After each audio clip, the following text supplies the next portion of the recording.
My wife left me during her cancer treatment to beat me to it because she thought I'd walk out on her first, and now that I've finally rebuilt my life, she's begging for us to start over. I met my wife, I'll call her Anna, during our first year of university. We dated all throughout university and got married right after her graduation. Things were happy for about a while until Anna discovered a lump in her right breast. I encouraged her to have it checked out. She was reluctant to do so, but ultimately did because breast cancer runs in her family. And sure enough, that's what she had. The good news, if it can be considered good news, was that the breast cancer she had was extremely treatable with chemo and radiation. Based on her family history, her doctor also recommended a double mastectomy for her. This put Anna in a really dark place. I suggested she go to therapy, but she outright refused and said she never wanted to hear me suggest that again. So I did my best to be encouraging and supportive to her.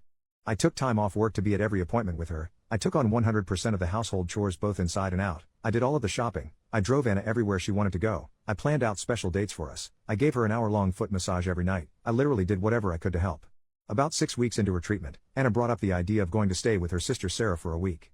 This honestly relieved me as I was burning the candle at both ends trying to accomplish everything, and I thought some time apart would help the both of us. 2 nights into her stay with Sarah, Anna called me and said she wanted a divorce. She said she had read a lot about men who abandon their wives when their wives get sick, and that she was determined to leave me before I could leave her. I can't put into words how much this crushed me. I loved my wife. She was my everything. I begged her to reconsider. I told her I had never thought of leaving her, not even once. I asked her again to go to therapy, but she refused again. I asked her to go to couples therapy with me. She wouldn't. I asked her what I could do to convince her I wanted to stay. She said there was nothing, that I am a man and therefore I would leave.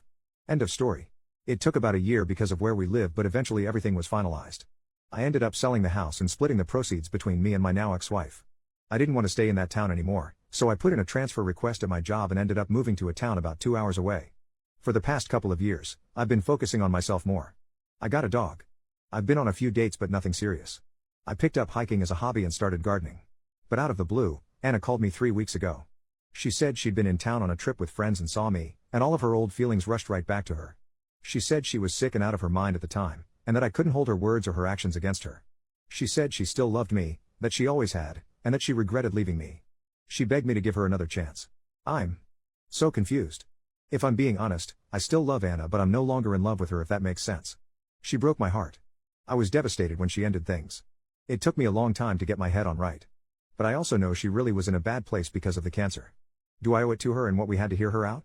I'm scared that if we reconnect, I'll always feel like she'll have one foot out the door. But maybe that's unfair? I don't know what to do. Should I give her another chance like she wants? Relevant comment: I never recommend couples getting back together unless the issues that drove them apart are fixed. Cancer was not the problem. Lack of communication, trust and a willingness to compromise was, on her end. She made unilateral decisions without caring how it affected you. She refused therapy. The way you're writing this, it's still all about what she wants. Which sounds like the dynamic that destroyed your marriage. So what changed? I wouldn't do it. But if you want to open the door, you need to start with brutally honest couples therapy, and her active and honest participation is non-negotiable and a deal-breaker otherwise. Have the therapy to hash out and bury the past, and see if dating is an eventual possibility. You guys need to start from scratch. And it's okay if you try it and you can't move on like she expects you to. She hurt you, regardless of her motivations. Sometimes you can't undo things. Update 4 days later. Firstly, I'd like to say thank you to everyone who left comments on my original post. I now know what people mean when they say RIP my inbox. Many of you suggested I reach out to my ex-wife Anna for an in-person conversation. The overwhelming consensus was that meeting her in person would tell me all I needed to know. And you were right. That seemed reasonable to me. I texted her and she jumped at the chance to meet up, and we did so yesterday after I was done work. I chose to ask her to meet at a local coffee shop. Maybe it sounds bad, but I didn't want to meet her at my house or anywhere private just in case. Anyway, Anna was already there when I got there. She got up and hugged me. I let her, but didn't really hug her back. Then we sat down. I asked her to remain quiet while I talked and then I told her everything. I'm gonna sum it up here because I honestly don't remember everything I said. I think I talked for like 10 minutes solid while she just sat there and teared up. But I told her things like how much she had devastated me. I told her that I would have stuck with her through thick and thin, no matter what. I told her that I loved her, and that hadn't changed after her diagnosis or treatment plan. I told her that I was broken after she initiated the divorce. I told her how hard it was for me to pull myself back together. A lot of you pointed out that if Anna and I got back together, I should be worried about what she would do the next time she got sick, or if I got sick. And you were right. So I told her that too. And she got mad and interrupted me at that point. She said I was being unfair. That I wasn't taking into consideration her mental health at the time. She said she wasn't thinking straight, but that now she was. I took the chance to ask her if she'd been to therapy. She told me she hadn't, and that she had no plans to, and that she didn't need it. I have to admit, that crushed me a little. So I asked her why. Just. Why?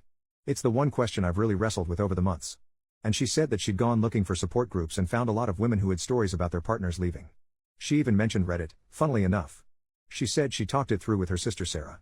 Anna said that Sarah, to her credit, had tried to dissuade her from divorcing me. But that between social media and some of Anna's friends, Anna felt like she had to go through with it to be seen as a strong woman. That is word for word what she said to me. I don't remember anything else exactly, but I will never forget that. She broke my heart and threw away our relationship because somehow in her mind that translated to being a strong woman. She then started trying to tell me we could get back together again, but at that point I just told her flat out that wasn't happening. What it comes down to for me is that I just can't trust her. I would always be worrying about the same thing happening again. She cried a lot and tried convincing me for a little while. When I got up to leave, she threw her iced coffee in my face and stormed out. So yeah. We're definitely not getting back together. I have the closure I always wanted. I wish it felt better. I've been dwelling on it for the past day and a half. I keep wondering if there's something I could have done better, some way I could have saved our relationship. But I know there's not. I've blocked her number and I kind of hope I never hear from her again.